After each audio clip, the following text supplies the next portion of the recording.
तो दोस्तों आज की इस वीडियो में हम बात करने जा रहे हैं द इक्वलाइजर 4 के बारे में। जी हाँ दोस्तों, इससे पहले हमें 3 पार्ट इस मूवी के देखने को मिल चुके हैं, जो कि तीनों के तीनों सुपर डुपर हिट रहे थे, लोगों द्वारा इसे बड़ा पसंद किया गया था और अपकमिंग इसके पार्ट 4 का बेसब्री से हम इंतज़ार कर रहे थे।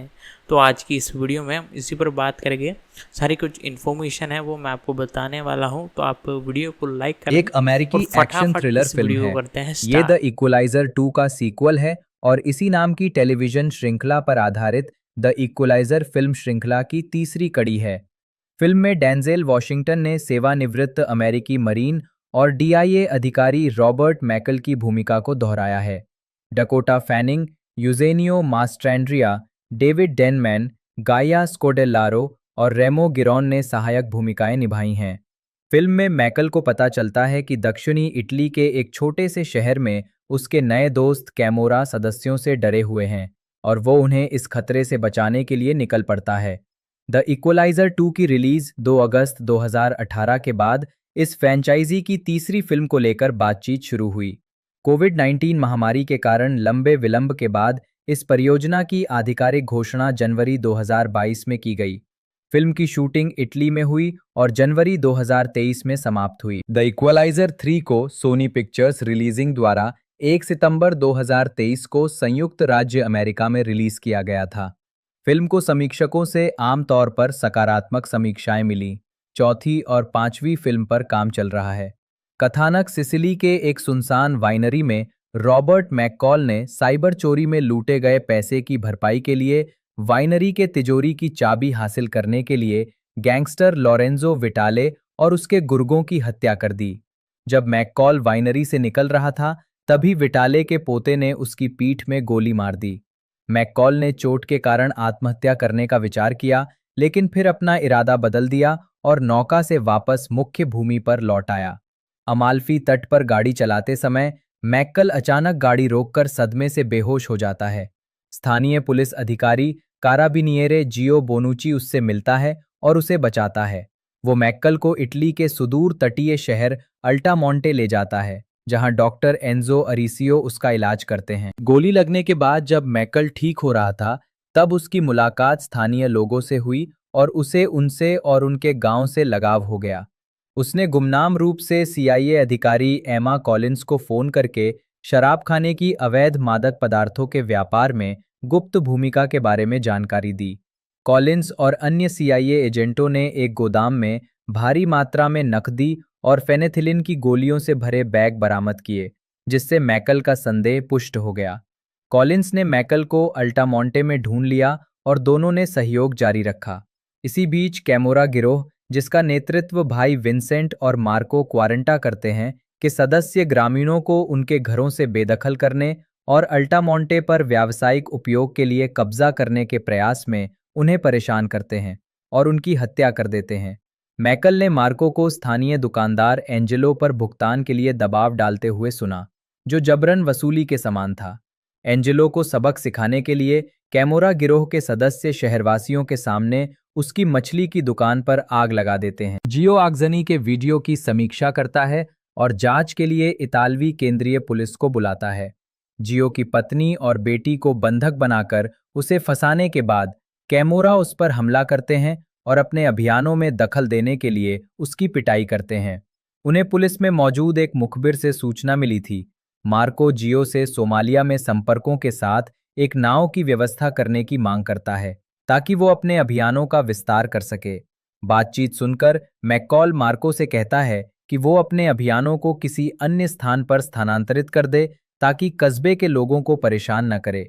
जब मार्को इनकार करता है, तो मैककॉल उसे और उसके साथियों को मार देता है। क्रोधित विंसेंट ने नेपल्स के पुलिस प्रमुख को धमकाया और प्रताड़ित किया तथा उसे मार्को की मौत के लिए जिम्मेदार व्यक्ति को ढूंढने का आदेश दिया।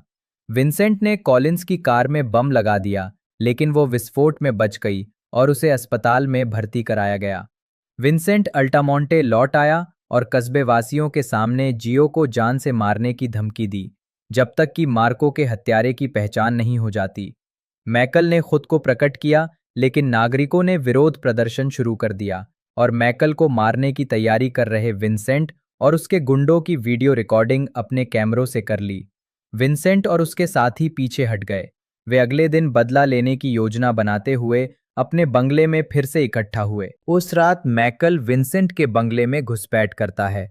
वो विंसेंट के अंगरक्षकों को एक एक करके मार डालता है और विंसेंट को उन नशीले पदार्थों की घातक खुराक देता है जिन्हें विंसेंट पूरे यूरोप में बेच रहा था।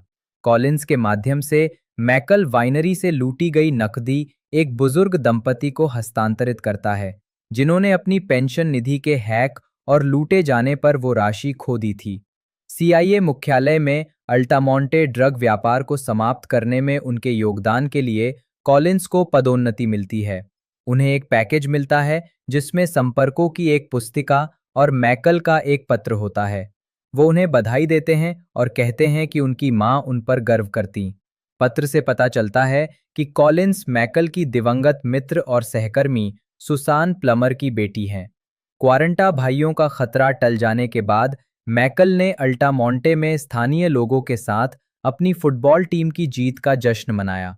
ढालना डेंजेल वॉशिंगटन रॉबर्ट मैकॉल के रूप में, डकोटा फैनिंग एम्मा कॉलिंस के रूप में, जियो बोनुची के रूप में Eugenio Mastrandrea, David Denman Frank Conroy के रूप में गाइया स्कोडेलारो एज अमीना रेमो गिरॉन ने एंजो अरिसियो की भूमिका निभाई विंसेंट क्वारंटा के रूप में, एंड्रिया स्कार्डुजियो मार्को क्वारंटा के रूप में, एंड्रिया डोडेरो डेनियल पेरॉन एंजेलो के रूप में, गैब्रिएला बोनुची के रूप में डिया लेंजारो चियारा बोनुची के रूप में, Sonia Ben Ammar Lorenzo Vitale के रूप में, Bruno Bilotta Adolfo Margiotta chief Barella Naples के पुलिस प्रमुख के रूप में, विंसेंट के आदमी के रूप में साल्वेटोर रुओको एलेसांड्रो पेस वाइकिंग के रूप में। उत्पादन अगस्त 2018 में एंटवान फुकुआ ने फिल्म श्रृंखला को जारी रखने की अपनी योजनाओं की घोषणा की। फिल्म निर्माता ने एक अंतर्राष्ट्रीय पृष्ठभूमि में घटित होने वाले कथानक में रुचि व्यक्त की। जनवरी 2022 में तीसरी फिल्म के निर्माण की आधिकारिक तौर पर पुष्टि की गई, जिसमें डेंजेल वॉशिंगटन मुख्य भूमिका में वापसी कर रहे थे। वॉशिंगटन को इस फिल्म में अपनी भूमिका के लिए $20 मिलियन का भुगतान किया गया। जून 2022 में डेकोटा फैनिंग को भी फिल्म में शामिल किए जाने की घोषणा की गई, जो मैन ऑन फायर 2004 के 19 साल बाद वॉशिंगटन के साथ काम कर रही थीं। नवंबर 2022 तक सोनिया बेन अम्मार, एंड्रिया डोड्रो, रेमो गिरॉन, यूजेनियो मास्ट्रेंड्रिया, डेनियल पेरॉन, एंड्रिया स्कार्दुजियो और गाइया स्कोडेलारो को कलाकारों में जोड़ा गया। प्रोडक्शन डिजाइनर नाओमी शोहान ने फिल्म के मुख्य स्थान के रूप में अत्रानी गांव का चयन करने से पहले इटली में 1 महीने तक लोकेशन की खोज की। मुख्य फोटोग्राफी 10 अक्टूबर 2022 को इटली के अमाल्फी तट पर शुरू हुई। नवंबर 20 तक इस क्षेत्र में फिल्मांकन जारी रहा, जिसके बाद ये दिसंबर की शुरुआत में नेपल्स में स्थानांतरित हो गया और जनवरी 2023 तक रोम में निर्माण पूरा हो गया। फुकुआ ने एक बार फिर निर्देशक के रूप में कार्य किया और वॉशिंगटन ने घोषणा की कि ये उनकी अगली फिल्म होगी। रॉबर्ट रिचर्डसन इस परियोजना में छायांकन निर्देशक के रूप में कार्य करते हैं। इससे पहले उन्होंने फुकुआ के साथ मुक्ति पर काम किया था। संगीत मुख्य लेख the equalizer 3, the equalizer 3 original motion picture soundtrack album द्वारा मार्सेलो जार्वोस जारी किया 1 सितंबर 2023। शैली फिल्म अंक लेबल मेडिसन गेट रिकॉर्ड्स, निर्माता मार्सेलो जार्वोस। मई 2023 में मार्सेलो जार्वोस को फिल्म का संगीत तैयार करने के लिए लाया गया था। इससे पहले उन्होंने Brooklyn's finest 2009, what's my name Muhammad Ali 2019, the guilty 2021 और इमेंसिपेशन 2022 में फुकुआ के साथ काम किया था। उन्होंने हैरी ग्रेगसन विलियम्स की जगह ली, जिन्होंने त्रयी की पिछली किस्तों के साथ साथ फुकुआ की द रिप्लेसमेंट किलर्स और इन्फिनिट का संगीत तैयार किया था। थॉमस एजियर द्वारा रचित लव डिसऑर्डरली को फिल्म के साउंडट्रैक के रूप में जोड़ा गया था। मुक्त करना द इक्वलाइजर 3 को सोनी पिक्चर्स रिलीजिंग द्वारा 1 सितंबर 2023 को पारंपरिक प्रारूपों और आईमैक्स दोनों में रिलीज किया गया था। इसे 3 अक्टूबर 2023 को प्रीमियम वीडियो ऑन डिमांड प्रारूपों पर रिलीज किया गया था। स्वागत बॉक्स ऑफिस द इक्वलाइजर 3 ने संयुक्त राज्य अमेरिका और कनाडा में 92.4 मिलियन डॉलर और अन्य क्षेत्रों में $98.7 मिलियन की कमाई की, जिससे दुनिया भर में कुल कमाई $191.1 मिलियन हो गई। संयुक्त राज्य अमेरिका और कनाडा में द इक्वलाइजर 3 के शुरुआती सप्ताहांत में 3,965 सिनेमाघरों से 28-30 मिलियन डॉलर की कमाई और लेबर डे के 4 दिनों के दौरान कुल 33-40 मिलियन डॉलर की कमाई का अनुमान लगाया गया था। फिल्म ने अपने पहले दिन 13.1 मिलियन डॉलर कमाए, जिसमें गुरुवार रात के पूर्वावलोकन से 3.8 मिलियन डॉलर शामिल थे, जो पहली और दूसरी 3.1 मिलियन डॉलर फिल्मों की कुल कमाई से अधिक था। इसने 34.6 मिलियन डॉलर और 4 दिनों में कुल 42.8 मिलियन डॉलर की कमाई के साथ शुरुआत की, बॉक्स ऑफिस पर शीर्ष स्थान हासिल किया और शॉन्ग ची and the legend of the 10 rings 2021 के बाद अब तक का दूसरा सबसे अच्छा लेबर डे सप्ताहांत रहा। अपने दूसरे सप्ताहांत में फिल्म की कमाई 65% गिरकर 12 मिलियन डॉलर हो गई और ये नवोदित फिल्म द नन 2 के बाद दूसरे स्थान पर रही। संयुक्त राज्य अमेरिका और कनाडा के बाहर इसके सबसे बड़े क्षेत्र United kingdom 10.2 million dollar, Germany 8.4 million dollar, Australia 7 million dollar और फ्रांस 6.7 मिलियन डॉलर थे। महत्वपूर्ण प्रतिक्रिया। समीक्षा संकलन वेबसाइट रॉटन टोमेटोज पर 168 समीक्षकों की समीक्षाओं में से 76% सकारात्मक हैं और औसत रेटिंग 6.3 बार में 10 है। वेबसाइट का मत है, एंटोइन फुकुआ और डेंजेल वॉशिंगटन की एक और मनोरंजक फिल्म द इक्वलाइजर 3 अपनी घिसी-पिटी कहानी की कमी को भरपूर एक्शन से पूरा करती है। मेटाक्रिटिक, जो भारत औसत का उपयोग करता है, ने 38 समीक्षकों के आधार पर फिल्म को 100 में से 58 अंक दिए, जो मिश्रित या औसत समीक्षाओं को दर्शाता है। सिनेमा स्कोर द्वारा किए गए सर्वेक्षण में दर्शकों ने फिल्म को A+ से F के पैमाने पर औसत A ग्रेड दिया, जो पिछली फिल्म के समान है, जबकि पोस्ट ट्रैक पर सर्वेक्षण में शामिल लोगों ने इसे 90% समग्र सकारात्मक स्कोर दिया, जिसमें 72% ने कहा कि वे निश्चित रूप से फिल्म की अनुशंसा करेंगे। द इंडिपेंडेंट की क्लैरिस लॉग्रे ने फिल्म को 5 में से 3 स्टार देते हुए लिखा, अपने सर्वश्रेष्ठ रूप में और द इक्वलाइजर 3 पहली फिल्म जितनी ही अच्छी है। ये फुकुआ के भव्य खून खराबे वाले एक्शन को वॉशिंगटन की बिल्कुल स्थिर बैठे हुए भी ध्यान आकर्षित करने की क्षमता के साथ बखूबी संतुलित करती है।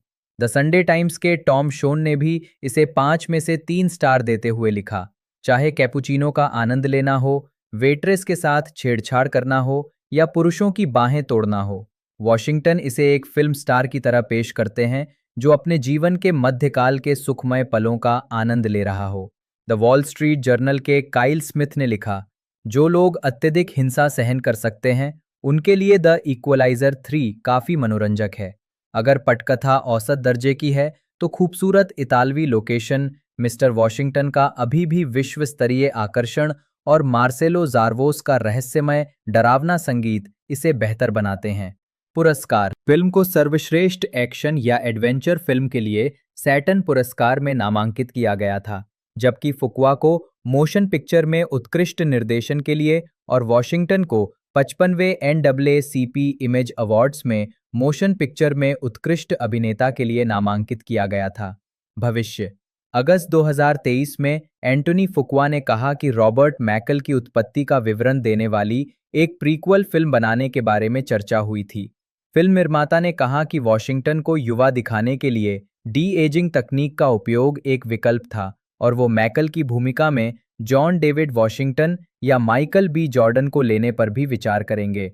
उसी महीने बाद में फुकुआ ने कहा कि हालांकि द इक्वलाइजर 3 को फ्रेंचाइजी की अंतिम फिल्म के रूप में आंतरिक रूप से चर्चा में लाया गया था, लेकिन अगर वॉशिंगटन भी वापसी करने में रुचि रखते हैं तो वो भविष्य की किसी फिल्म के लिए निर्देशक के रूप में लौटने में रुचि रखेंगे। नवंबर 2024 में वॉशिंगटन ने घोषणा की कि वो 2 नई फिल्मों में अभिनय करने के लिए सहमत हो गए हैं, द इक्वलाइजर 4 और द इक्वलाइजर 5। एंटोनी फुकुआ, जन्म 30 मई 1965, एक अमेरिकी निर्देशक और निर्माता हैं।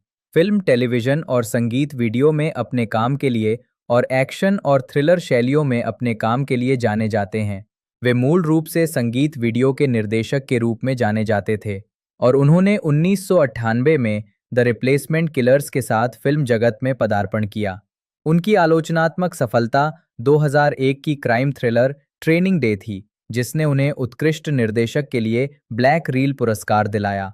उनकी बात की फिल्मों में Tears of the sun 2003, King Arthur 2004, Shooter 2007, Brooklyn's Finest 2009, Olympus Has Fallen 2013, Southpaw 2015, The Magnificent Seven 2016 और द इक्वलाइजर 3 2014-2023 शामिल हैं, जिनमें से पहली फिल्म के लिए उन्हें मोशन पिक्चर में उत्कृष्ट निर्देशन के लिए NAACP इमेज अवार्ड मिला। उन्होंने समीक्षकों द्वारा प्रशंसित वृत्तचित्र American dream, American nightmare 2018, what's my name Muhammad Ali 2019 और 2022 हुलू वृत्तचित्र श्रृंखला legacy the true story of the LA Lakers का भी निर्देशन किया, जिसके लिए उन्होंने उत्कृष्ट वृत्तचित्र श्रृंखला के लिए स्पोर्ट्स एमी पुरस्कार जीता।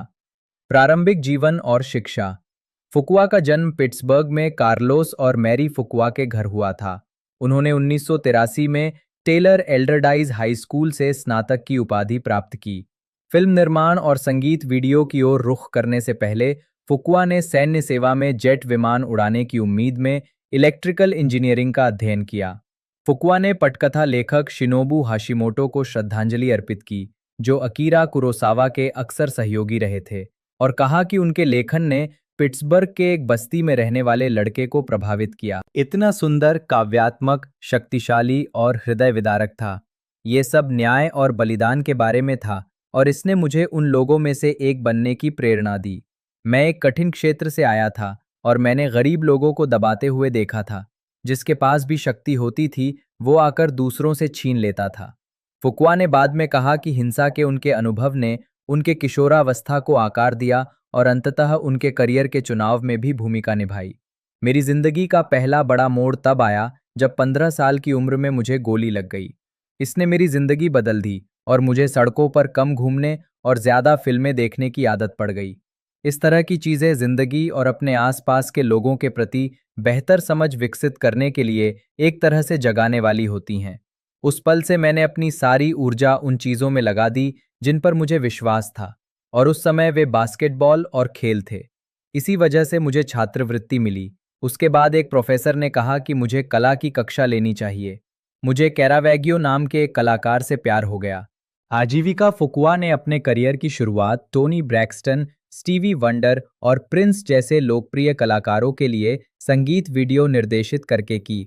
उन्होंने कूलियो के वीडियो गैंगस्टैच पैराडाइज में मिशेल फाइफर को निर्देशित किया, जिसका उपयोग जेरी ब्रुकहाइमर की सफल फिल्म डेंजरस माइंड्स के प्रचार के लिए किया गया था। फिल्म बहुत बड़ी हिट हुई और जेरी ब्रुकहाइमर ने मुझे इसका काफी श्रेय दिया क्योंकि उन्होंने मेरे संगीत वीडियो का इस्तेमाल किया था। विडंबना ये थी कि लोग मुझे नया फ्रांसीसी फिल्म निर्देशक समझते थे। किसी को भी पता नहीं था कि मैं पिट्सबर्ग, पेंसिल्वेनिया का रहने वाला एक लड़का हूँ। तो मैं कमरे में जाता और लोग मुझसे कॉफ़ी लाने के लिए कहते और मैं कहता, नहीं नहीं, मैं निर्देशक हूँ, और मुझे उनके चेहरे के भाव देखना बहुत अच्छा लगता था। ये मज़ेदार था। 1998 से फुकुआ ने मुख्य रूप से फीचर फिल्म निर्देशक के रूप में काम करना शुरू किया। टाइम पत्रिका के लिए एक श्रद्धांजलि लेख में फुकुआ ने फिल्म निर्माता के रूप में कुरोसावा के प्रति अपने शुरुआती सम्मान को व्यक्त किया और बताया कि कैसे कुरोसावा ने फिल्म निर्माण पर उनके अपने दृष्टिकोण को प्रभावित किया। अकीरा कुरोसावा और हिदेओ ओगुनी के साथ काम करना बहुत सुंदर, काव्यात्मक, शक्तिशाली और हृदय विदारक था। ये सब न्याय के बारे में था, ये सब बलिदान के बारे में था, और इसने मुझे उन लोगों में से एक बनने की इच्छा जगाई। उनकी पहली फीचर फिल्म में जॉन वू द्वारा निर्मित action film the replacement killers 1998 थी, जिसमें चाओ यून फैट ने अभिनय किया था, और एक्शन कॉमेडी बेट 2000 थी, जिसमें जेमी फॉक्स ने अभिनय किया था। इसके बाद उन्होंने क्राइम थ्रिलर ट्रेनिंग डे 2001 का निर्देशन किया, जिसके लिए डेंजेल वॉशिंगटन ने सर्वश्रेष्ठ अभिनेता का अकादमी पुरस्कार जीता। उनकी अगली फिल्में action war drama Tears of the sun 2003, Arthurian legend film King Arthur 2004, षड्यंत्र action thriller Shooter 2007, crime film Brooklyn's Finest 2009 और action thriller Olympus Has Fallen 2013 और द इक्वलाइजर 2014 थीं, जिनमें से बाद वाली फिल्म में फुकवा ने एक बार फिर डेंजेल वॉशिंगटन के साथ काम किया। 2011 में उन्होंने CIA procedural Fox pilot exit strategy का निर्देशन किया, जिसमें एथन हॉक ने अभिनय किया था। 2016 टोरंटो अंतर्राष्ट्रीय फिल्म महोत्सव में फुकवा उन्होंने वेस्ली स्नाइप्स के साथ comic book mini series after dark का सह-निर्माण किया, जिसे पीटर मिलिगन ने लिखा और जेफ नेंट्रुप ने चित्रित किया। उन्हें टुपैक शकूर की आधिकारिक जीवनी का निर्देशन करना था, लेकिन इस परियोजना को स्थगित कर दिया गया ताकि फुकवा रैपर एमिनेम की दूसरी फीचर फिल्म साउथ पॉ 2015 का निर्देशन कर सकें।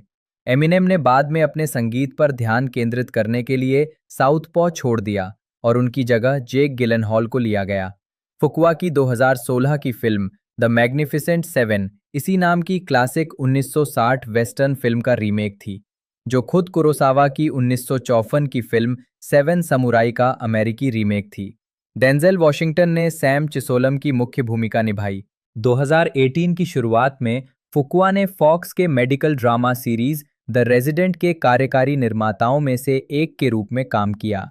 2018 की गर्मियों में उनकी thriller sequel the equalizer 2 2018 release हुई, जिसमें डेंजेल वॉशिंगटन ने मुख्य भूमिका निभाई। जून 2021 में फुकवा की science fiction film infinite release हुई, जिसमें मार्क वालबर्ग और चिवेटेल एजियोफोर ने अभिनय किया था। 2021 में फुकवा और अभिनेता विल स्मिथ ने घोषणा की कि उनकी आगामी फिल्म इमेंसिपेशन जॉर्जिया में फिल्माई नहीं जाएगी, क्योंकि जॉर्जिया में हाल ही में नया मतदान कानून पारित हुआ है। स्मिथ और फुकवा ने एक संयुक्त बयान जारी किया, हम अपनी अंतरात्मा के अनुसार ऐसी सरकार को आर्थिक सहायता प्रदान नहीं कर सकते जो प्रतिगामी मतदान कानून बनाती है, जो मतदाताओं की पहुंच को प्रतिबंधित करने के लिए डिजाइन किए गए हैं। 3 दिसंबर 2021 को उन्होंने नेटफ्लिक्स के साथ एक फर्स्ट लुक डील पर हस्ताक्षर किए और अपनी प्रोडक्शन कंपनी का नाम फुकवा फिल्म्स से बदलकर हिल डिस्ट्रिक्ट मीडिया कर दिया। बाद में उन्होंने पैरामाउंट टेलीविजन स्टूडियो और MTV एंटरटेनमेंट स्टूडियो के साथ एक समग्र टेलीविजन डील पर हस्ताक्षर किए। 2023 में ये घोषणा की गई कि फुकवा शाका के जीवन पर आधारित एक टेलीविजन मिनी सीरीज का निर्माण करेंगे। जनवरी 2023 में फुकवा ने घोषणा की कि उनकी अगली फिल्म परियोजना माइकल होगी, जो माइकल जैक्सन पर आधारित एक जीवनी फिल्म होगी, जिसमें जैक्सन के भतीजे जाफर जैक्सन मुख्य भूमिका में होंगे और जिसका निर्माण ग्राहम किंग करेंगे। निजी जीवन। फुकवा अपनी पत्नी लीला रोचौन के साथ 2007 में।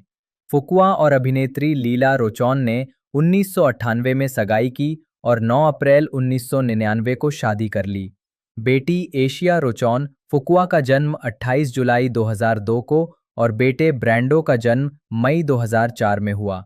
फुकवा का पिछले रिश्ते से एक बेटा जैकरी भी है, उनकी 2 पोतियां भी हैं। सितंबर 2014 में BBC द्वारा पूछे जाने पर कि क्या वो ईश्वर में विश्वास करते हैं, फुकवा ने कहा, बिल्कुल। राजनीतिक गतिविधियां। 16 अक्टूबर 2023 को 7 अक्टूबर के हमलों के बाद एंटोनी फुकवा ने हॉलीवुड की अन्य 700 हस्तियों के साथ इजराइल के समर्थन में एक खुला पत्र पर हस्ताक्षर किए। रिचर्ड वेंक, जन्म 6 मई 1956, एक अमेरिकी फिल्म पटकथा लेखक और निर्देशक हैं, जो द इक्वलाइजर फिल्म श्रृंखला 2014-2023 पर अपने काम के लिए सबसे अच्छी तरह से जाने जाते हैं। प्रारंभिक जीवन। वेंक का जन्म 1956 में मेटुचेन, न्यू जर्सी में हुआ था। उन्होंने 1974 में मेटुचेन हाई स्कूल से स्नातक किया और 1979 में न्यूयॉर्क विश्वविद्यालय के टिस्क स्कूल ऑफ आर्ट से स्नातक किया। आजीविका। वेंक ने 1982 की फिल्म एनी में निर्देशक जॉन हस्टन के सहायक के रूप में काम किया। 1984 में उन्हें न्यू वर्ल्ड पिक्चर्स के निर्माता डोनाल्ड पी बॉर्चर्स द्वारा ब्लैक कॉमेडी फिल्म वैम्प 1986 लिखने और निर्देशित करने के लिए नियुक्त किया गया था। बॉर्चर्स वेंक की NYU thesis film Dracula bytes the big Apple नामक एक संगीतमय वैम्पायर कॉमेडी शॉर्ट फिल्म से प्रभावित थे। 1994 में उन्होंने comedy film attack of the 5 feet 2 inch women का निर्देशन किया। 1988 में उन्होंने फिल्म जस्ट द टिकट लिखी और निर्देशित की। 2002 में उन्होंने स्लैशर फिल्म विशक्राफ्ट का निर्देशन किया। 2006 में उन्होंने रिचर्ड डोनर की आखिरी फिल्म 16 ब्लॉक्स की पटकथा लिखी। 2011 में उन्होंने एक्शन फिल्म द मैकेनिक लिखी। 2012 तक उन्होंने साइमन वेस्ट की सामूहिक एक्शन फिल्म द एक्सपेंडेबल्स 2 लिखी। अक्टूबर 2012 में उन्हें masters of the universe reboot के लिए स्क्रिप्ट लिखने के लिए नियुक्त किया गया था। 2014 में उन्होंने एक्शन फिल्म द इक्वलाइजर और उसके 2 सीक्वल लिखने का अनुबंध किया। 2016 में उन्होंने एक्शन फिल्में countdown, Jack Reacher never go back और द मैग्निफिसेंट 7 लिखीं। 2017 में उन्हें रेनेगेड्स की पटकथा और कहानी लिखने के लिए नियुक्त किया गया। 2018 में वेंक को यूनिवर्सल सोल्जर के रीबूट को लिखने के लिए नियुक्त किया गया। 2021 में उन्होंने एक्शन थ्रिलर फिल्म द प्रोटीजी लिखी। 2023 में उन्होंने एक्शन फिल्म फास्ट चार्ली लिखी। 2024 में उन्होंने super hero film Kraven the Hunter और आगामी police action film lethal finale लिखी। द इक्वलाइजर एक अमेरिकी सतर्कतावादी एक्शन थ्रिलर मल्टीमीडिया फ्रेंचाइजी है जिसे मूल रूप से माइकल स्लोन और रिचर्ड लिंडहाइम ने मिलकर बनाया था। इसकी शुरुआत 1985 से 1989 तक सीबीएस टेलीविजन श्रृंखला से हुई, जिसमें एडवर्ड वुडवर्ड ने अभिनय किया था। इसके बाद इस अवधारणा को 2 बार पुनर्जीवित किया गया। 3 फिल्मों की एक त्रयी 2014 में द इक्वलाइजर, 2018 में द इक्वलाइजर 2 और 2023 में द इक्वलाइजर 3, जिसमें डेंजेल वॉशिंगटन ने अभिनय किया, और 2021 में सीबीएस पर ही एक नए रूप में प्रसारित टेलीविजन श्रृंखला जिसमें क्वीन लतीफ़ा ने रॉबिन मैककॉल की भूमिका निभाई। मूल सह-निर्माता माइकल स्लोन ने रॉबर्ट मैककॉल पर आधारित उपन्यासों की एक श्रृंखला लिखी है, जिसका पहला खंड 2014 में प्रकाशित हुआ था। ये फ्रेंचाइजी रॉबर्ट/रॉबिन मैकल पर केंद्रित है, जो एक रहस्यमय अतीत वाला सेवानिवृत्त खुफिया एजेंट है। वो अपने पूर्व करियर के कौशल का उपयोग उन निर्दोष लोगों की ओर से न्याय दिलाने के लिए करता है जो खतरनाक परिस्थितियों में फंस जाते हैं, जबकि कभी-कभी गुप्त अभियानों में अपने अतीत के उन लोगों से भी निपटता है जो उसे वापस खींचना चाहते हैं या पुराने हिसाब चुकता करना चाहते हैं। टेलीविजन श्रृंखला द इक्वलाइजर मीडिया में मैकल की भूमिका निभाने वाले अभिनेता हैं 1985 की टीवी श्रृंखला में एडवर्ड वुडवर्ड, 2010 के दशक की फिल्मों में डेंजेल वॉशिंगटन और 2021 की श्रृंखला में क्वीन लतीफ़ा। मूल श्रृंखला 1985-1989। मुख्य लेख द इक्वलाइजर 1985 की टीवी श्रृंखला। मूल शो 4 सीजन तक चला। प्रत्येक सीजन में 22 एपिसोड थे। इसे शुरू में 5वें सीजन के लिए नवीनीकृत किया गया था, जिसके कारण कीथ ज़ाराबच्का ने मिडनाइट कॉलर में एक भूमिका ठुकरा दी थी। हालांकि बाद में सीबीएस और यूनिवर्सल स्टूडियो के बीच मर्डर शी रोट के नवीनीकरण को लेकर हुए विवाद के कारण शो रद्द कर दिया गया। डीवीडी बॉक्स सेट के लिए बनाई गई the story of the equalizer में कार्यकारी निर्माता कोलमैन लक ने यह भी बताया कि यूनिवर्सल ने मैग्नम पीआई के साथ एक क्रॉसओवर एपिसोड के लिए स्क्रिप्ट का अनुरोध किया था, जबकि दोनों शो के लहजे में बहुत अंतर होने के कारण क्रू ने इसका विरोध किया था। अंततः क्रॉसओवर नहीं हुआ और एपिसोड को बियॉन्ड कंट्रोल के रूप में फिर से लिखा गया। शो का थीम संगीत संगीतकार कलाकार स्टीवर्ट कोपलैंड द्वारा बनाया गया था, जो इस क्षेत्र में उनके लंबे करियर की शुरुआत में थीम संगीत रचना का उनका पहला प्रयास था। इस ट्रैक का नाम बिजी इक्वलाइजिंग है। इसका एक विस्तारित संस्करण उनके album the equalizer and other cliffhangers में उपलब्ध है। रिबूट श्रृंखला 2021-2050। मुख्य लेख द इक्वलाइजर 2021 टीवी श्रृंखला। नवंबर 2019 में सीबीएस ने घोषणा की कि क्वीन लतीफ़ा को रॉबिन मैककॉल की मुख्य भूमिका में लेकर एक रीबूट विकसित किया जा रहा है। एंड्रयू मार्लो और टेरी मिलर शो रनर के रूप में काम करेंगे और लतीफ़ा खुद कार्यकारी निर्माता होंगी। 27 जनवरी 2020 को सीबीएस ने नए संस्करण के लिए एक पायलट एपिसोड का आदेश दिया। ये श्रृंखला उन 14 पायलटों में से एक थी जिन्हें सीबीएस ने फरवरी 2020 में ऑर्डर किया था और इसे अगले मार्च में श्रृंखला के रूप में तेजी से आगे बढ़ाया गया था। क्योंकि वे अपने पायलटों की शूटिंग करने में असमर्थ थे, जहां कोविड-19 महामारी के कारण यूनिवर्सल टेलीविजन बंद था। 8 मई 2020 को सीबीएस ने श्रृंखला को चुना और उन्होंने क्रिस नोथ को विलियम बिशप के रूप में शामिल किया, जो एक सनकी पूर्व सीआईए निदेशक हैं जो लतीफ़ा के बिल्कुल विपरीत हैं। इसका प्रीमियर 7 फरवरी 2021 को सुपर बाउल एलवी के बाद हुआ। फिल्म श्रृंखला। डेविड डेनमैन, जन्म 25 जुलाई 1973, एक अमेरिकी अभिनेता हैं। उन्होंने एनबीसी सिटकॉम द ऑफिस 2005, 2008, 2011, 2012 में रॉय एंडरसन के रूप में अपनी ब्रेकआउट भूमिका से पहले द रिप्लेसमेंट्स 2000 में अपनी फिल्म की शुरुआत की, जिसके लिए उन्हें स्क्रीन एक्टर्स गिल्ड अवार्ड मिला। 2010 और 2020 के दशक में डेनमैन ने फॉक्स सिटकॉम ट्रैफिक लाइट 2011 में माइक रेली, सिनेमैक्स हॉरर सीरीज आउटकास्ट 2016-2017 में मार्क होल्टर और एचबीओ मिनी सीरीज मारे ऑफ ईस्ट टाउन 2021 में फ्रैंक शीहान के रूप में मुख्य टेलीविजन भूमिकाएं निभाईं। उन्होंने Logan Lucky 2017, puzzle 2018, Brightburn 2019, Greenland 2020, the equalizer 3 2023 और रेबेल रिज 2024 जैसी फिल्मों में मुख्य भूमिकाएं निभाईं। प्रारंभिक जीवन और शिक्षा। डेनमैन का जन्म न्यूपोर्ट बीच, कैलिफोर्निया में हुआ था। उन्होंने दक्षिणी कैलिफोर्निया में अपने बचपन के दौरान 8 स्कूलों में पढ़ाई की। जब वे 9 साल के थे, तब उनका परिवार वॉशिंगटन के सेक्विम में एक फार्म हाउस में रहने चला गया, जहां वे 2 साल तक रहे, जिसके बाद वे कैलिफोर्निया के ऑरेंज काउंटी लौट आए। उन्होंने फाउंटेन वैली हाई स्कूल से स्नातक की उपाधि प्राप्त की, जहां उनके सहपाठियों में अभिनेता उमर मेटवाली और लेखक निर्देशक क्रेग ब्रेवर शामिल थे। बाद में उन्होंने सैन फ्रांसिस्को में अमेरिकन कंजर्वेटरी थिएटर में ग्रीष्मकालीन प्रशिक्षण सम्मेलन में भाग लिया। उन्होंने ऑरेंज कोस्ट कॉलेज में 2 साल बिताए, जहां उन्होंने 20 से अधिक प्रस्तुतियों में अभिनय किया और निर्देशन किया।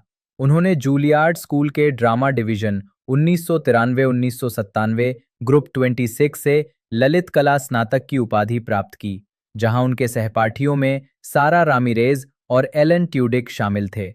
आजीविका। डेनमैन ने वार्नर ब्रदर्स की football comedy film the replacements में कीनू रीव्स और जीन हैकमैन के साथ एक बहरे टाइट एंड खिलाड़ी के रूप में अपने फिल्मी करियर की शुरुआत की। उनकी अन्य फीचर फिल्मों में fair game, fan boys, the nines, shutter, smart people, let go, out cold और बिग फिश शामिल हैं। उनकी 2013 की फिल्मों में आफ्टर अर्थ, जॉब्स और ब्लू पोटैटो शामिल हैं। 2016 में डेनमैन ने माइकल बे की फिल्म 13 आवर्स में अभिनय किया, जो 2012 के बेंगाजी हमले पर आधारित थी। द ऑफिस के अलावा डेनमैन ने एचबीओ की सीमित drama series mayor of east town में फ्रैंक शीहान, फॉक्स की अल्पकालिक कॉमेडी ट्रैफिक लाइट में माइक रेली और रॉबर्ट किर्कमैन की अल्पकालिक हॉरर सीरीज आउटकास्ट में भी भूमिकाएं निभाई हैं। उन्होंने पेरेंटहुड में एड ब्रूक्स, ड्रॉप डेड दीवा में टोनी और एंजल में स्किप द डीमन के रूप में भी कई भूमिकाएं निभाई हैं। वे ER, the X files, mad man और ट्रू डिटेक्टिव जैसे टीवी शो में भी नजर आ चुके हैं। 2025 में डेनहम ने पीसमेकर के दूसरे सीजन में पीसमेकर के भाई कीथ स्मिथ के एक वैकल्पिक संस्करण को चित्रित किया। निजी जीवन। सितंबर 2014 में डेनमैन ने अभिनेत्री और पूर्व मॉडल मर्सिडीज मेसन से शादी की। इस दंपत्ति का पहला बच्चा कैयस जनवरी 2018 में और दूसरा बच्चा सागन मई 2021 में हुआ। डेनमैन एक उत्साही ट्रायथलीट भी हैं। फिल्मोग्राफी पतली परत वर्ष शीर्षक भूमिका। नोट्स 2000। प्रतिस्थापन ब्रायन मर्फी 2001। बेहोश बर्छा 2003। गायन जासूस बेटी। डार्क के साथ सैनिक बड़ी मछली। डॉन प्राइज उम्र 18-22 2006। जब कोई अजनबी फोन करे। अधिकारी बरोज 2007। The nines. उत्तेजित व्यक्ति पैरोल। अधिकारी अगर मुझे पता होता कि मैं एक प्रतिभाशाली व्यक्ति हूं। बेकर लेना। Marty Nickels 2008। Shutter Bruno. Clayton Townsend, जन्म 9 फरवरी 1961, एक अमेरिकी फिल्म निर्माता, टेलीविजन निर्माता और प्रोडक्शन मैनेजर हैं। 1988 से 1999 के बीच उन्होंने निर्देशक ऑलिवर स्टोन के साथ सह निर्माता और एसोसिएट निर्माता के रूप में गहन सहयोग किया।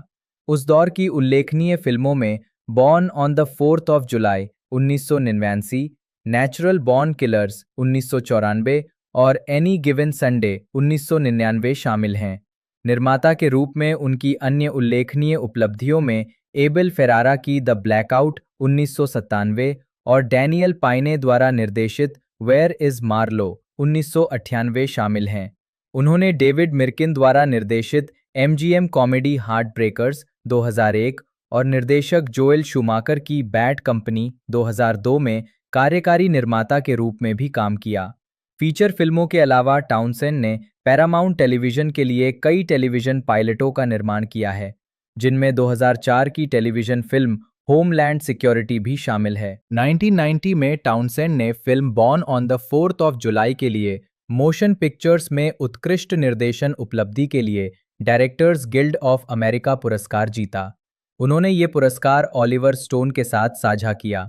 2012 में क्लेटन को ब्राइड्समेड्स के लिए उत्कृष्ट थिएटर मोशन पिक्चर निर्माता के रूप में प्रोड्यूसर्स गिल्ड ऑफ अमेरिका पुरस्कार के लिए नामांकित किया गया था।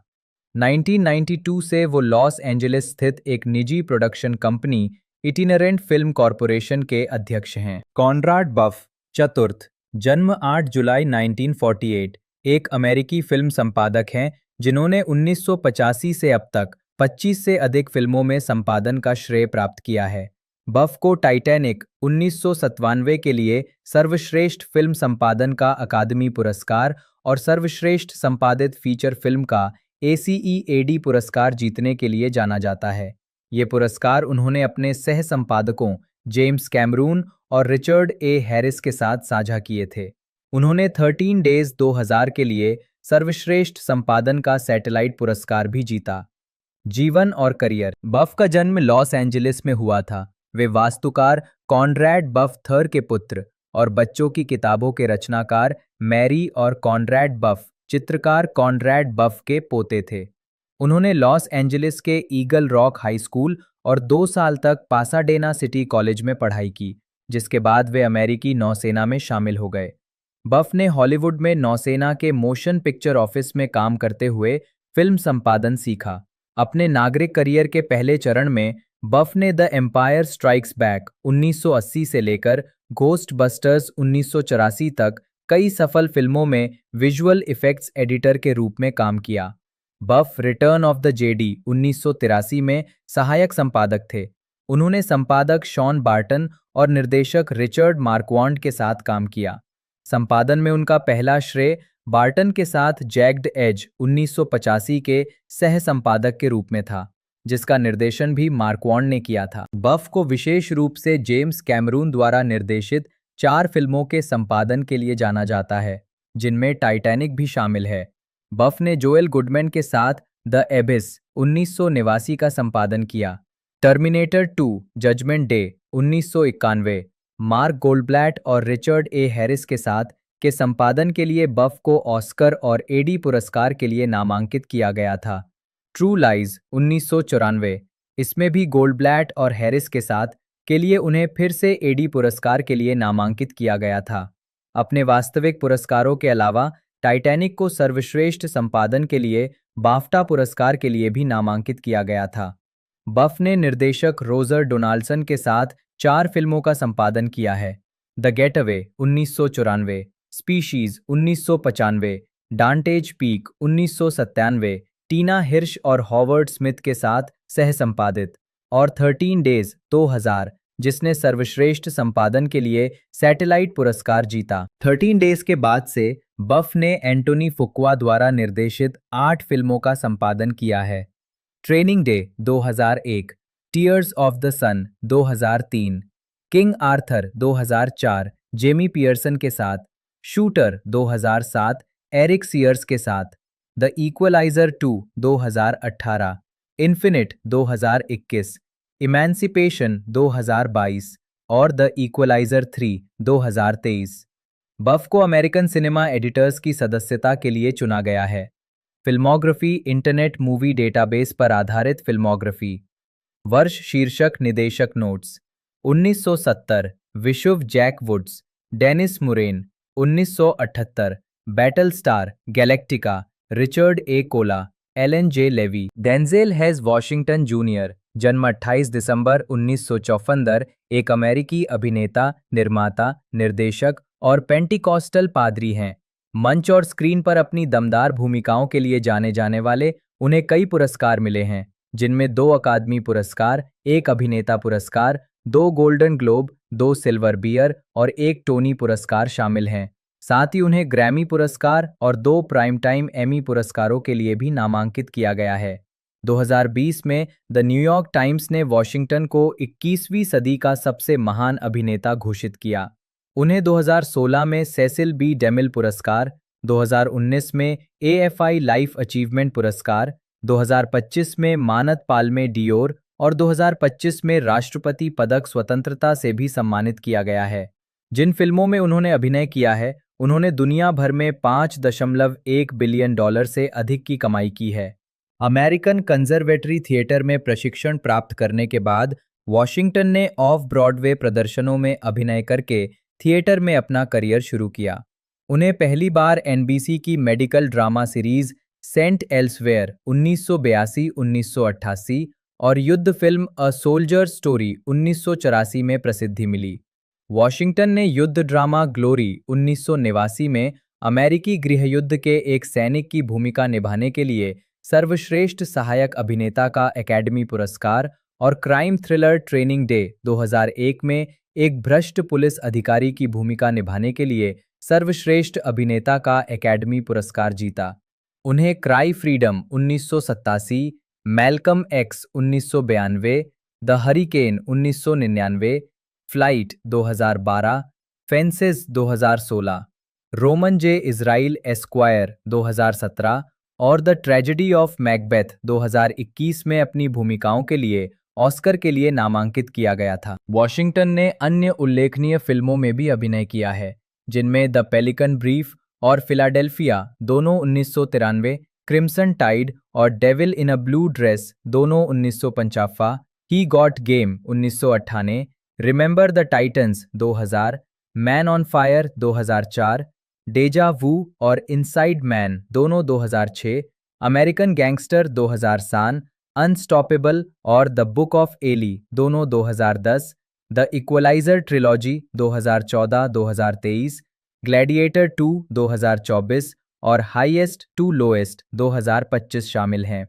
वॉशिंगटन ने Antwone Fisher 2002, the great debaters 2007, fences 2016 और अ जर्नल फॉर जॉर्डन 2021 का निर्देशन भी किया है। मंच पर उन्होंने पब्लिक थिएटर के कोरियोलानुस 1999 और the tragedy of Richard III 1990 के प्रस्तुतियों में अभिनय किया है। उन्होंने रॉन मिलनर के नाटक चेकमेंट्स 1988 से ब्रॉडवे में पदार्पण किया। ऑगस्ट विल्सन के नाटक फेंसेस 2010 के ब्रॉडवे पुनरुद्धार में एक निराश श्रमिक वर्ग के पिता की भूमिका के लिए उन्हें सर्वश्रेष्ठ अभिनेता का टोनी पुरस्कार मिला। उन्होंने विलियम शेक्सपियर के जूलियस सीजर 2005 और ओथेलो 2025, लॉरेन हैंसबरी के नाटक ए रेजिन इन द सन 2014 और यूजीन ओनील के नाटक द आइसमैन कॉमेथ 2018 के ब्रॉडवे पुनरुद्धार में भी अभिनय किया है। प्रारंभिक जीवन और शिक्षा। डेंजेल हेज वॉशिंगटन जूनियर का जन्म 28 दिसंबर 1954 को माउंट वर्नोन, न्यूयॉर्क में हुआ था, जो न्यूयॉर्क शहर का एक उपनगर है। उनकी मां लेनिस लिन लोवे एक ब्यूटी पार्लर की मालकिन और संचालक थीं, जिनका जन्म जॉर्जिया में हुआ था और उनका पालन पोषण आंशिक रूप से हार्लेम, न्यूयॉर्क में हुआ था। उनके पिता Denzel hedge Washington senior Buckingham county, Virginia के मूल निवासी थे, जो एक नियुक्त पेंटेकॉस्टल मंत्री थे और न्यूयॉर्क शहर जल विभाग के कर्मचारी भी थे और एक स्थानीय एस क्लेन डिपार्टमेंट स्टोर में काम करते थे। 2025 में जिमी किमेल लाइव पर उपस्थिति के दौरान वॉशिंगटन ने कहा कि उनके नाम का उच्चारण वास्तव में पहले अक्षर पर जोर देकर किया जाता था, लेकिन उनकी मां ने उनके नाम का उच्चारण दूसरे अक्षर पर जोर देकर करना शुरू कर दिया, ताकि बुलाए जाने पर वो जवाब दे और उनके पिता नहीं। वॉशिंगटन ने 1968 तक माउंट वर्नॉन के पेनिंगटन ग्राइम्स एलिमेंट्री स्कूल में पढ़ाई की। जब वो 14 वर्ष के थे, उनके माता पिता का तलाक हो गया और उनकी मां ने उन्हें न्यूयॉर्क के न्यू विंडसर स्थित निजी तैयारी स्कूल ओकलैंड मिलिट्री एकेडमी में भेज दिया। वॉशिंगटन ने बाद में कहा, उस निर्णय ने मेरी जिंदगी बदल दी, क्योंकि मैं जिस रास्ते पर जा रहा था उस पर मैं जीवित नहीं रह पाता। उस समय मेरे साथ घूमने वाले मेरे साथी, मेरे दौड़ने वाले दोस्त अब तक कुल मिलाकर शायद 40 साल जेल में बिता चुके हैं। वे अच्छे लोग थे, लेकिन सड़कों ने उन्हें बर्बाद कर दिया। ओकलैंड के बाद उन्होंने 1970 से 1971 तक फ्लोरिडा के डेटोना बीच स्थित मेनलैंड हाई स्कूल में पढ़ाई की। उन्हें टेक्सास टेक यूनिवर्सिटी में पढ़ने में रुचि थी।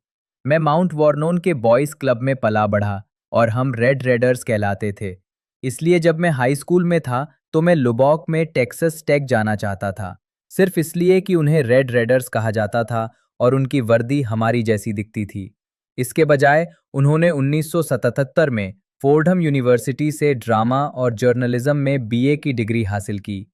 फोर्डम में उन्होंने कोच पीजे कार्लेसीमो के मार्गदर्शन में एक गार्ड के रूप में कॉलेज बास्केटबॉल खेला। किस विषय में पढ़ाई करनी है, इस बारे में कुछ समय तक असमंजस में रहने और एक सेमेस्टर का ब्रेक लेने के बाद वॉशिंगटन ने लेकविले कनेक्टिकट में कैंप स्लोएन वाईएमसीए में रात्रिकालीन ग्रीष्मकालीन शिविर के रचनात्मक कला निर्देशक के रूप में काम किया। उन्होंने शिविरार्थियों के लिए एक स्टाफ टैलेंट शो में भाग लिया और एक सहकर्मी ने उन्हें अभिनय करने का सुझाव दिया। उस शरद ऋतु में नए उद्देश्य के साथ फोर्डम लौटकर वॉशिंगटन ने अभिनय का अध्ययन करने के लिए लिंकन सेंटर परिसर में दाखिला लिया, जहां उन्हें यूजीन ओनील के द एम्परर जोन्स और शेक्सपियर के ओथेलो में मुख्य भूमिकाओं में चुना गया। इसके बाद उन्होंने सैन फ्रांसिस्को, कैलिफोर्निया में अमेरिकन कंजर्वेटरी थिएटर में स्नातक की पढ़ाई की, जहां वे 1 साल तक रहे और फिर पेशेवर अभिनय करियर शुरू करने के लिए न्यूयॉर्क लौट आए। आजीविका 1976-1989, प्रारंभिक भूमिकाएं और प्रसिद्धि की ओर अग्रसर होना। वॉशिंगटन ने 1976 की गर्मियों में सेंट मैरी सिटी, मैरीलैंड में समर स्टॉक थिएटर में विंग्स ऑफ द मॉर्निंग का प्रदर्शन किया, जो मैरीलैंड राज्य का नाटक था, जिसे उनके लिए प्रारंभिक औपनिवेशिक मैरीलैंड के ऐतिहासिक व्यक्ति मैथियास डी सूसा पर आधारित एक अफ्रीकी अमेरिकी चरित्र कथावाचक को शामिल करके लिखा गया था।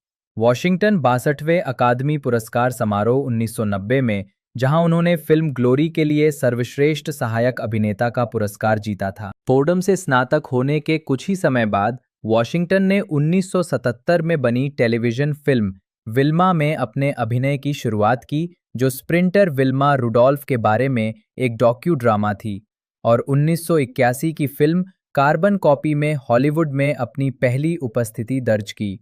उन्होंने off Broadway Negro Ensemble Company के प्रोडक्शन ए सोल्जर्स प्ले में private first class Melvin Peterson की भूमिका निभाने के लिए 1982 का विशिष्ट समूह प्रदर्शन ओबी पुरस्कार साझा किया, जिसका प्रीमियर 20 नवंबर 1981 को हुआ था। उनके करियर में एक बड़ा मोड़ तब आया जब उन्होंने एनबीसी के टेलीविजन अस्पताल ड्रामा सेंट एल्सवेयर में डॉक्टर फिलिप चैंडलर की भूमिका निभाई, जो 1982 से 1988 तक प्रसारित हुआ। वे उन गिने चुने अफ्रीकी अमेरिकी अभिनेताओं में से एक थे जिन्होंने इस श्रृंखला के पूरे 6 साल के प्रसारण में भाग लिया। उन्होंने कई टेलीविजन, मोशन पिक्चर और स्टेज भूमिकाओं में भी अभिनय किया, जैसे कि फिल्में अ सोल्जर्स स्टोरी 1984, हार्ड लेसन्स 1986 और पावर 1986।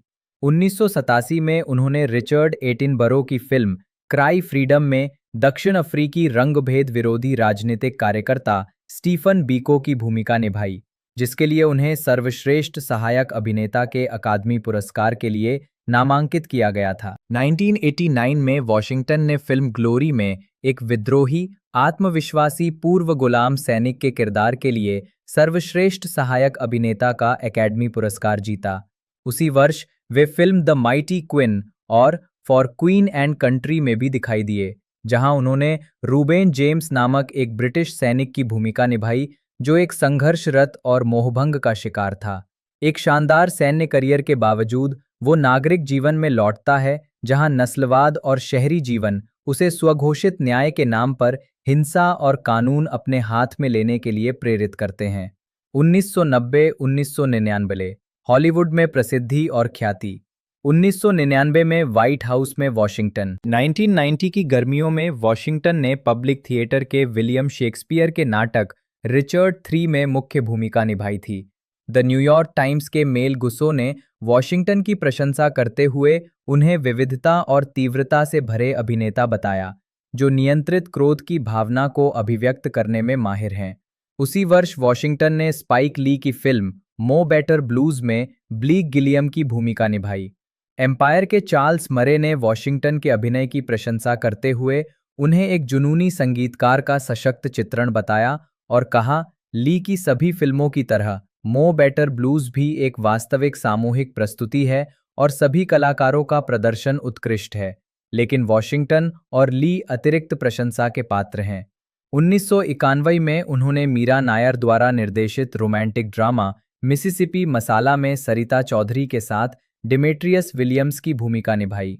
मुख्य रूप से ग्रामीण मिसिसिपी में फिल्माई गई ये फिल्म अफ्रीकी अमेरिकियों और भारतीय अमेरिकियों के बीच अंतरजातीय प्रेम की पड़ताल करती है। शिकागो सन टाइम्स के आलोचक रॉजर एबर्ट ने दोनों मुख्य कलाकारों की केमिस्ट्री की प्रशंसा करते हुए लिखा, वॉशिंगटन अपार और स्वाभाविक आकर्षण वाले अभिनेता हैं और वो सरिता चौधरी के साथ एक अच्छा मेल बनाते हैं। वॉशिंगटन ने ली के साथ एक बार फिर काम किया और उनकी सबसे प्रशंसित भूमिकाओं में से एक ऐतिहासिक महाकाव्य फिल्म मैल्कम एक्स 1992 के मुख्य किरदार को निभाया।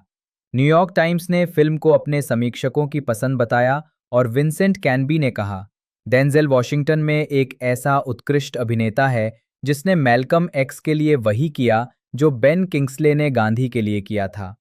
श्री वॉशिंगटन न केवल किरदार के अनुरूप दिखते हैं, बल्कि उनमें मनोवैज्ञानिक गहराई, बुद्धिमत्ता और संयम भी है, जो फिल्म को नाटकीय रोमांच प्रदान करता है। अश्वेत राष्ट्रवादी नेता के रूप में उनके प्रदर्शन ने उन्हें सर्वश्रेष्ठ अभिनेता के लिए अकादमी पुरस्कार के लिए एक और नामांकन दिलाया। उसी वर्ष उन्होंने प्रोडक्शन कंपनी मुंडी लेन एंटरटेनमेंट की स्थापना की। अगले वर्ष उन्होंने जॉनथन डेमे की फिल्म फिलाडेल्फिया 1993 में टॉम हैंक्स द्वारा अभिनीत एड्स से पीड़ित एक समलैंगिक व्यक्ति का बचाव करने वाले वकील की भूमिका निभाई।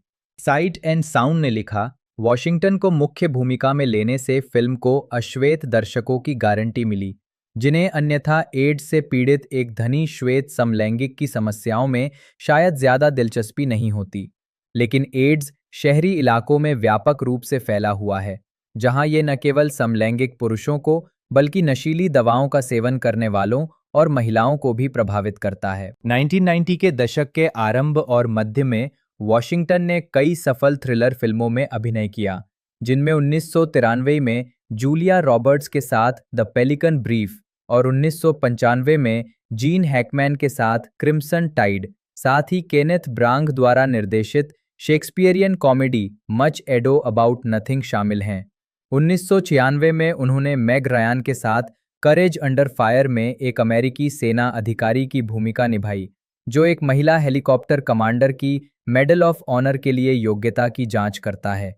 वैरायटी ने लिखा, वॉशिंगटन के गहन, संयमित और संवेदनशील अभिनय के माध्यम से सभी दुविधाओं को स्पष्ट और विश्वसनीय रूप से दर्शाया गया है, एक ऐसी भूमिका में जिसे किसी अन्य युग में मॉन्टगोमरी क्लिफ्ट या विलियम होल्डन जैसे अभिनेताओं द्वारा निभाया जा सकता था। 1996 में उन्होंने पेनी मार्शल द्वारा निर्देशित romantic comedy film the preachers wife में विटनी ह्यूस्टन और कर्टनी बी वैंस के साथ अभिनय किया।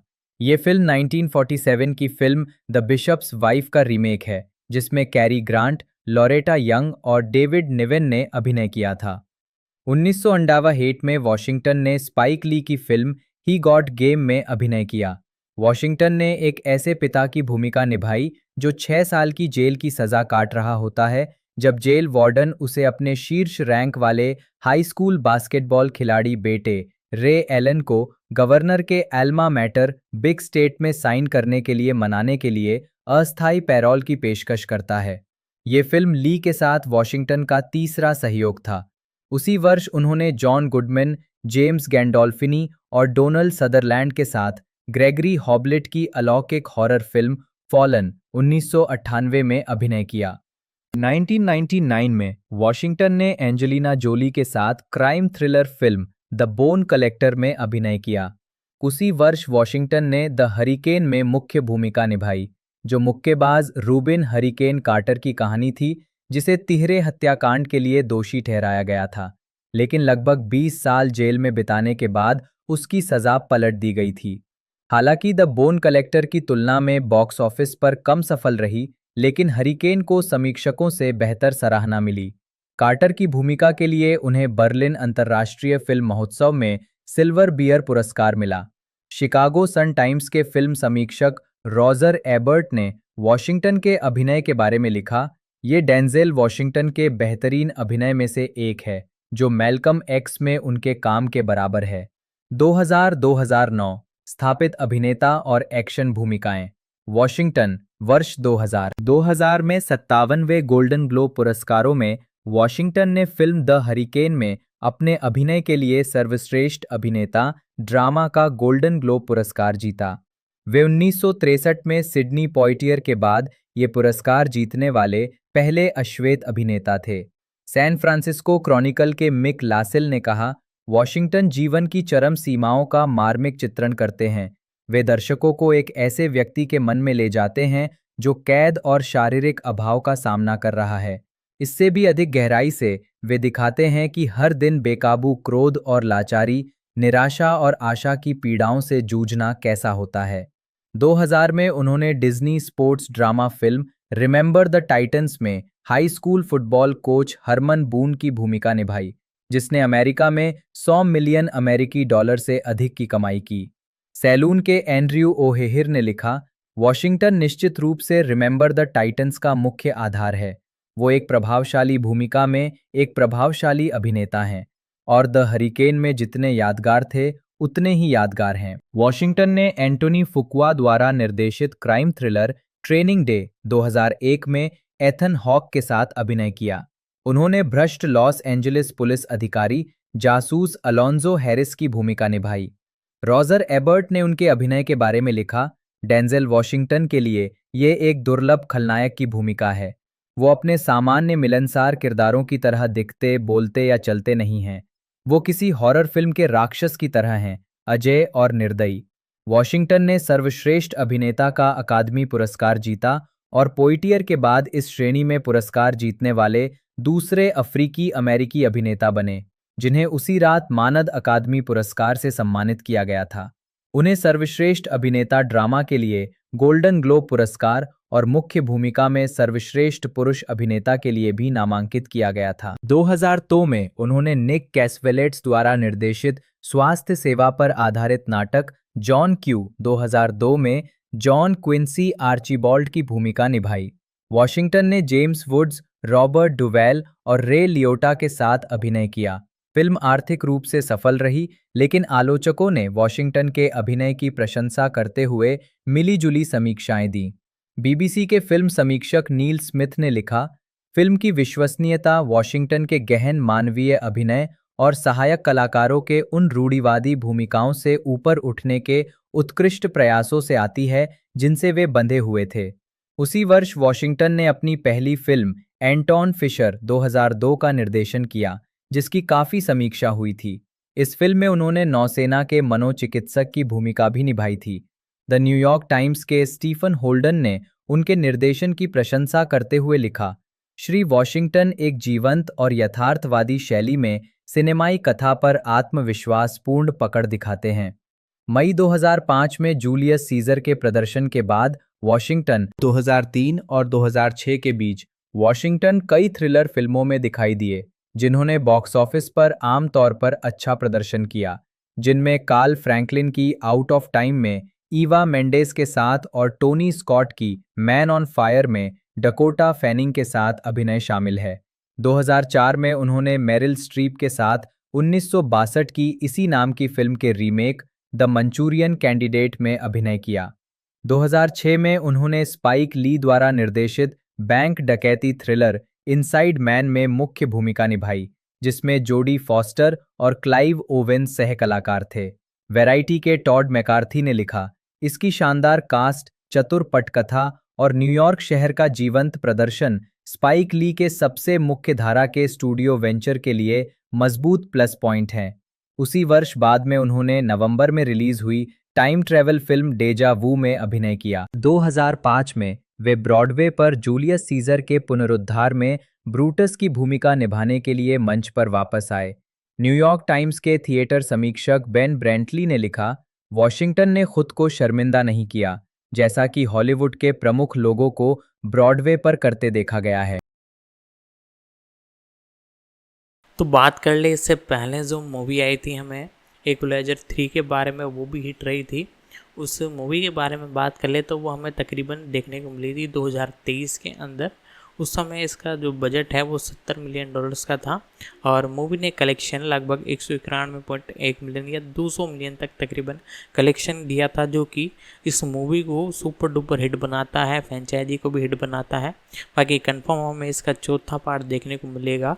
अभी तक कोई ऑफिशियल टीजर या ट्रेलर एक तरह से रिलीज़ नहीं किया गया है। बाकी जो जितने भी टीजर ट्रेलर है सारे के सारे जो फैन मेड है। बाकी मैंने सारी कुछ इन्फॉर्मेशन है इस वीडियो में कवर कर दी है। वीडियो आपको अच्छी लगी हो तो लाइक जरूर से कीजिएगा, चैनल को सब्सक्राइब कर बेल आइकन दबा कर साल पर सेट कर दीजिएगा। मिलते हैं दोस्तों अगले वीडियो में।